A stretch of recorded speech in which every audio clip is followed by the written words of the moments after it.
Nous ne pouvons pas faire plus d'une chose à la fois bien.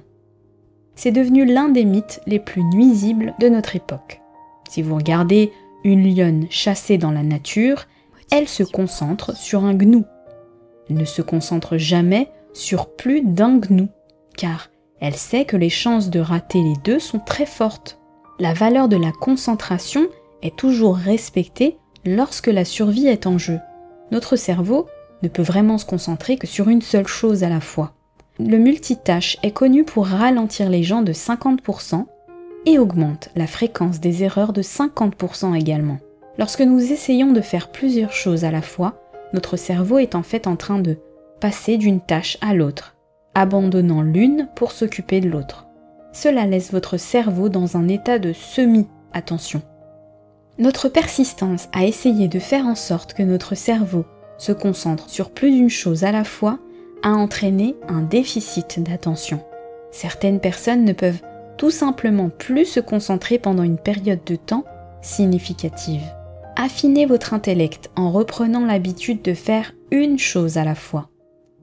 Redécouvrez la valeur de l'enchaînement des tâches au lieu de vous contenter de la dilution de la qualité associée aux multitâches. Un travail exceptionnel est toujours associé à des périodes de profonde concentration. Rien d'excellent ne vient jamais d'un effort éparpillé. Les gens heureux sont à un endroit à la fois. Reprenez la magie de la concentration, le calme. Maîtrisez votre âme. Prenez le temps de pratiquer la paix. Accordez-vous suffisamment de silence. Utilisez la philosophie, la technique ou la tradition de votre choix pour approfondir votre conscience et harmoniser votre esprit. Votre moi intérieur exige autant d'attention et de soins que votre corps. Il s'agit du sol profond à partir duquel vous faites pousser votre vie. Si vous cultivez votre esprit et que vous vous chouchoutez émotionnellement, le stress de la vie aura du mal à éroder la sérénité que vous portez. La résilience et le renouvellement commencent à l'intérieur. La paix rééquilibre le corps avec ses défenses naturelles. Les gens heureux prennent le temps de nourrir leur âme. Recherchez le silence. Il m'est souvent venu à l'esprit que le chercheur de vérité, après la vérité, doit être silencieux. Gandhi. Soyez exceptionnels. Vous devez gagner votre vie sur terre, c'est comme ça.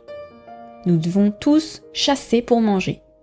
Et la qualité de votre effort déterminera l'importance de votre récompense. Les difficultés financières personnelles commencent souvent en menant votre carrière de manière négligente. Prenez votre travail au sérieux. Soyez fiers de votre entreprise. Soyez bon dans ce que vous décidez de faire pour gagner votre vie. C'est un choix que vous avez fait. Soyez brillant dans une chose à la fois, plutôt que d'être moyen dans plusieurs. Concentrez vos efforts. Faites preuve de cohérence et de persévérance.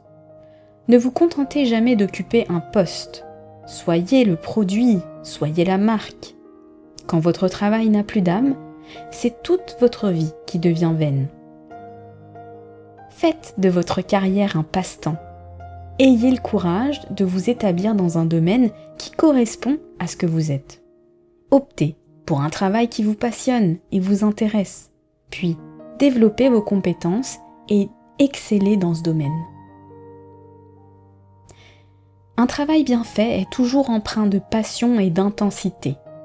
Les personnes heureuses aiment ce qu'elles font et elles adaptent leur gamme de tâches jusqu'à ce que leur travail soit agréable. Permettez-vous la grandeur. Faites attention à vos mots. Utilisez-les avec parcimonie. Parlez avec précaution. Une fois que c'est sorti, c'est vraiment sorti. Les mots alimentent les comportements, les vôtres et ceux de votre entourage.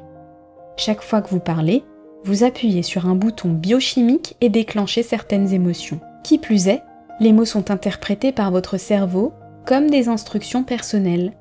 Ce que vous dites façonne votre comportement. et le comportement des autres à votre égard. Vous finissez par vivre la vie que vous décrivez. Faites attention à vos mots lorsque vous décrivez la vie, quand vous décrivez vos expériences ou quand vous exprimez une opinion. Si vous prenez l'habitude d'utiliser un langage qui vous déresponsabilise, votre cerveau suivra simplement la tendance. Avec un langage dévalorisant, votre cerveau suivra le signal et s'assurera diligemment que ce modèle soit intégré dans tous les éléments de votre vie. Parlez-en, exprimez votre espoir, décrivez des solutions, exprimez de la gentillesse, articulez des options et évitez les phrases assassines. Le bonheur n'est pas seulement révélé par les mots, mais aussi créé par les mots. Pesez ce que vous dites. Prenez garde à ces phrases d'autolimitation. Numéro 1. Je ne suis pas à la hauteur. Numéro 2. J'aurais dû. Numéro 3. C'est de sa faute. Numéro 4. Je suis comme ça, c'est tout. Numéro 5. Je ne peux rien y faire. Numéro 6. À quoi bon? Numéro 7. Je suis trop vieux. Numéro 8. J'ai déjà essayé. Numéro 9. Maintenant il est trop tard. Numéro 10. C'est bien en théorie, mais... Numéro 11. Mais que vont-ils penser? Numéro 12. Oui, mais... Retrouvez en description de cette vidéo une fiche pour construire des affirmations contraires et donc positives si vous vous reconnaissez dans certaines de ces phrases. À la place, vous pouvez par exemple dire « Je suis capable ». J'aurais pu, au lieu de j'aurais dû. Je peux changer. Tout est possible. Il n'est jamais trop tard. J'ai déjà essayé, mais je peux encore une fois essayer différemment. C'est une bonne idée, je vais essayer de l'appliquer. Peu importe ce qu'ils pensent, moi je pense que c'est une bonne idée. Faites la paix avec votre histoire, surtout les parties inégales. Nous avons tous dû traverser les choses que nous avons traversées pour arriver là où nous sommes aujourd'hui. Notre plus grande croissance spirituelle a lieu après une période de temps difficile. Considérez ces moments comme une opportunité d'approfondir votre esprit. Certains ont pu être très sombres, mais saisissez-les quand même avec de l'aide si vous en avez besoin, et considérez-les comme des obstacles nécessaires que vous avez dû franchir au cours de votre voyage. Ce n'est que lorsque vous acceptez et honorez ces événements de votre passé que vous serez en mesure de les retirer avec grâce. Les gens heureux acceptent tous les chapitres de l'histoire de leur vie. Permettez aux leçons de votre passé de vous rendre plus fort. Libérez-vous. Cette vidéo est terminée, mais il est grand temps de prendre un nouveau tournant. Reprends ta vie en main en 203 jours, soit 29 semaines, grâce à 76 vidéos, un cahier pratique, 22 exercices en 6 modules. De l'estime de soi au changement des habitudes. Accède à un programme détaillé pour garder le cap. Pour en savoir plus et rejoindre le programme, clique sur le lien en description. Et bien sûr, abonne-toi pour recevoir mes vidéos et rejoins la chaîne si tu apprécies mon travail sur cette chaîne. À très bientôt.